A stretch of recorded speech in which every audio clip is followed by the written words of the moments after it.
if you can't be right. I told you that I never would. Told you I changed, even when I knew I never could.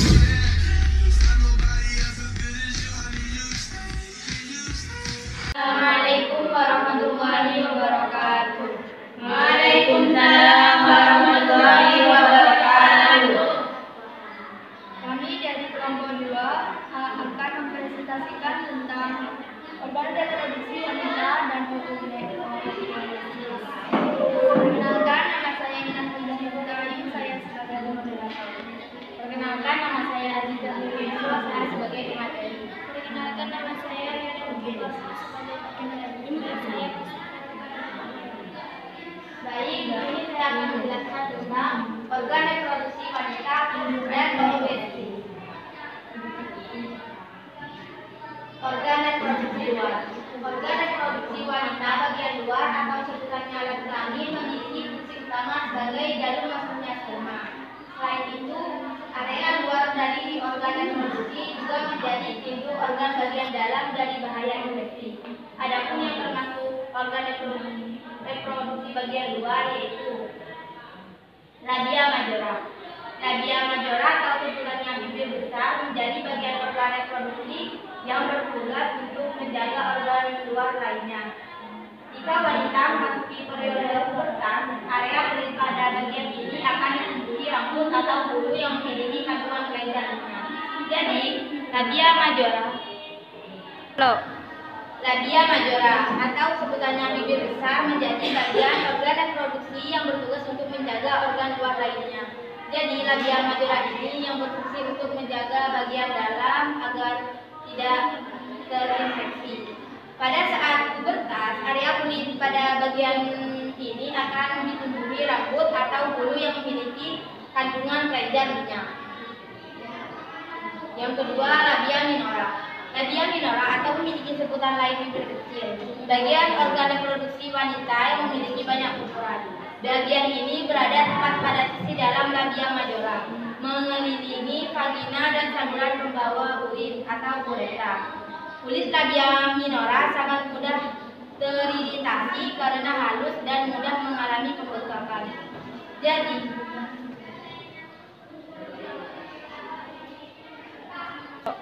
kelenjar Bartholin.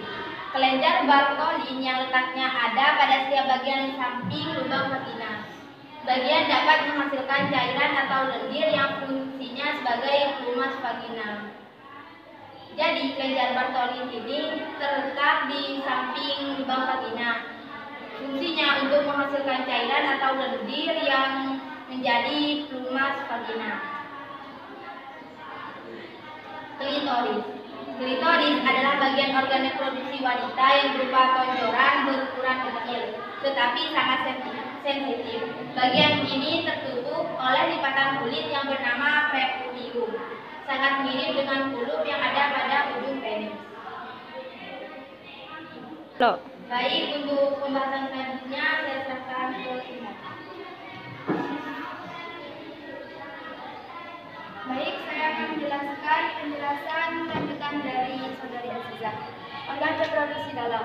Alat reproduksi bagian dalam berfungsi untuk memproduksi sperma.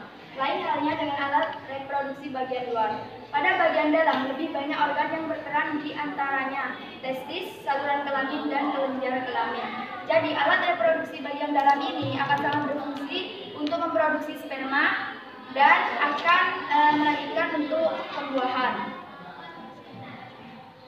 Vagina. Vagina merupakan sebuah saluran yang menjadi penghubung antara serviks atau rahim bagian bawah dengan tubuh bagian luar. Organ satu ini berada dalam tubuh, tepatnya di belakang kandung bibir dan lebih rendah daripada rahim. Sebagian organ reproduksi wanita, vagina memiliki fungsi utama sebagai jalan keluarnya darah ketika wanita mengalami menstruasi, jalan lahirnya bayi pada proses persalinan, dan jalan masuknya sperma ke rahim pada proses pembuahan. Jadi vagina ini memiliki 3 fungsi utama. Yang pertama, untuk jalan keluarnya darah ketika wanita mengalami menstruasi. Saat kita menstruasi, maka darah akan melewati vagina. Dan yang kedua, jalan lahir bayi pada proses persalinan. Saat persalinan, bayi juga akan melewati saluran vagina. Dan yang kedua, jalan masuknya sperma ke rahim pada proses pembuahan.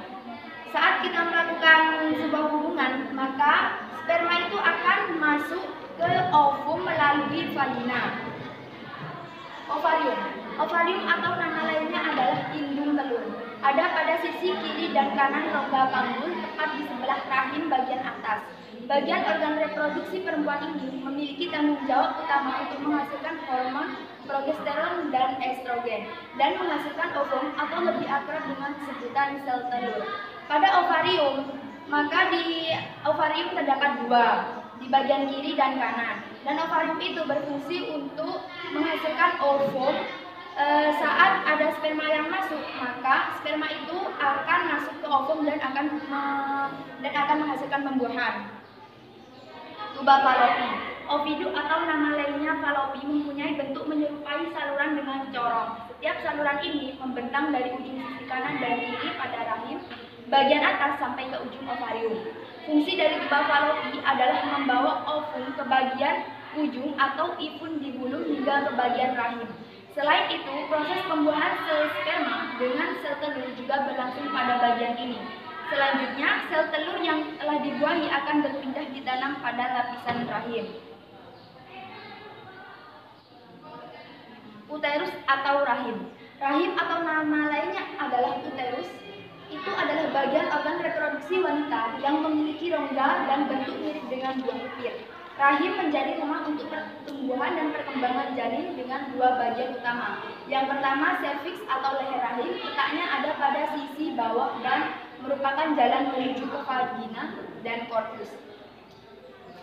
Korpus, bagian yang fleksibel karena dapat mengembangkan sesuai dengan perkembangan bayi.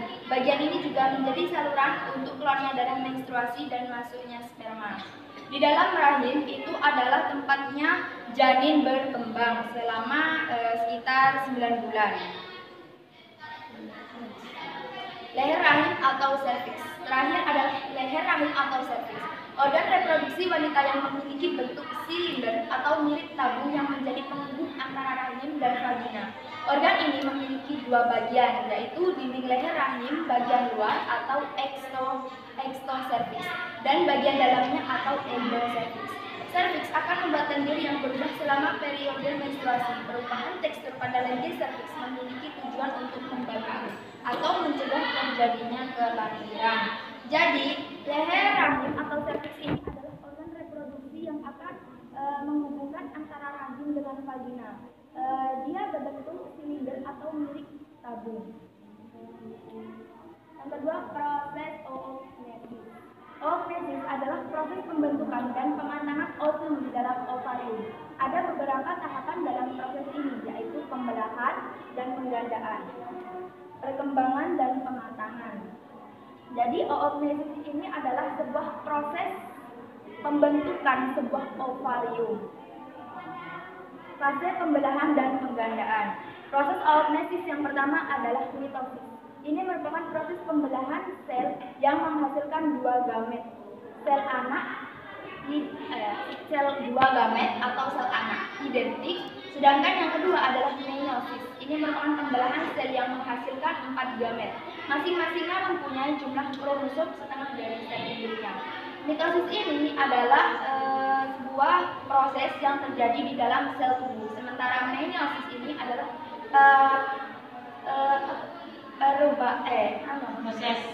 proses yang terjadi di dalam sel gamet atau sel kelamin. Proses fase perkembangan. Proses oogenesis selanjutnya adalah fase perkembangan. Ini merupakan pembelahan sel telur pertama pada proses oogenesis. Saat mengalami perkembangan, bagian sel sitoplasma yang tidak seimbang. Pada fase perkembangan ini ada satu oosit yang memiliki banyak sitoplasma, sementara oosit lainnya tidak memiliki sitoplasma. Baik, saya pasrahkan kepada Nadia. Apakah ada pertanyaan? Ada.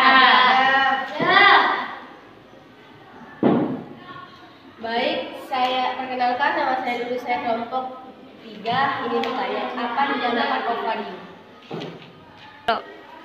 Baik, perkenalkan nama saya Pramelia, saya perwakilan dari kelompok 4. Saya ingin bertanya, tadi dari penjelasan yang disampaikan oleh pemateri itu hanya menyebutkan fungsi-fungsi dari lubang yang ada di vagina. Saya itu mau bertanya tentang kan tadi di penjelasannya itu ada gambar tentang lubang-lubang vagina. Nah, itu saya mau tahu lubang mana untuk jalan kemih, kencing, terus lubang mana untuk larinya bayi sama keluarnya darah. Assalamualaikum warahmatullahi wabarakatuh. Perkenalkan, nama saya Faizal Hasanah. Saya di sini perwakilan dari kelompok 4 ingin bertanya, apa perbedaan rahim dengan vagina? Udah tiga. Ini kamu yang main.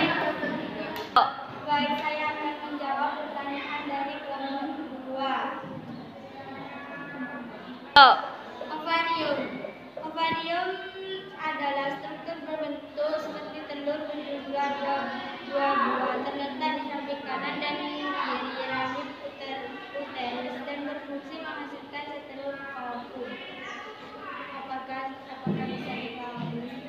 Bisa. Baik, saya akan menjawab pertanyaan. Kalau kita udah kelompok enggak? Baik, saya akan menjawab pertanyaan dari kelompok 4. Jalan keluarnya urin adalah ini. Sedangkan jalan masuknya sperma atau keluarnya darah menstruasi bisa dipahami? Bisa. Keluarnya kencing. Kalau urin Baik, saya akan menjawab pertanyaan dari kelompok 4. Apa perbedaan rahim dan vagina? Rahim sendiri struktur seperti buah pil yang berfungsi sebagai tempat berkembangnya janin. Sedangkan vagina sendiri saluran yang menghubungkan lingkungan luar dengan rahim. Vagina berfungsi mengeluarkan darah menstruasi dan saluran keluarnya bayi. Apakah bisa dipahami?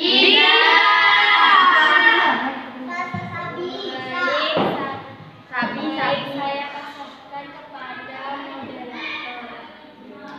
Baiklah, sekian presentasi dari kami. Mohon maaf apabila ada kesalahan.